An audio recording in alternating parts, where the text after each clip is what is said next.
কবিতা পুরনো জামা, কবি অশোক রায়চৌধুরী। পুরনো একটা জামার পকেটে হাত দিতেই হাতে টেকলো বাল্যকাল। এই জামা কবেকার, কতদিন আগে পড়তাম।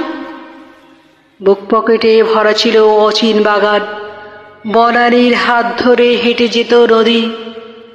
আমি সেই নিঝুমপুরের অচিন বাগানের গেট খুলে কিছুক্ষণ দাঁড়াবো এখানে।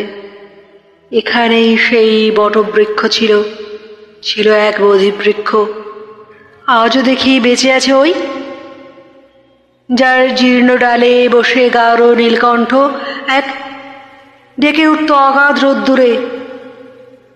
ওই সেই ভাঙা বাড়ি দাঁড়িয়ে রয়েছে বিষাদের মতো স্তব্ধ। ওই তো মোহের দড়িদড়া ছিঁড়ে পড়ে আছে, বিষয় ছেড়ে গেছে আস্তারা, রূপ হারিয়েছে আগুন, চোখ হারিয়েছে পঞ্চস্বর, দেহ হারিয়েছে লাবণী সুষমা। বোধিবৃক্ষ হেরে পড়ে আছে, বটবৃক্ষ যেন আজ লোল চর্ম, নুজ্জ বৃদ্ধ এক। এইখানে বহুকাল আগে একজোড়া কিশোর কিশোরী প্রথম খুঁজেছিল যৌবন বিম্ব ফল, নিয়েছিল গোপন নিষিদ্ধ সত্তার, খুলেছিল শরীরের সমস্ত নির্মুখ। তারপর ফিরে গেছে প্রবাসী বন্দরে।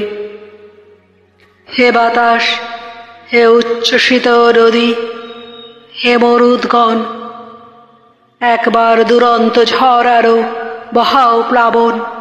আভৌম হাওয়ায় ছিঁড়ে যাক, উড়ে যাক, ভেসে যাক স্মৃতির দগ্ধ বিষণ্ণ জীর্ণ এই পুরনো জামা।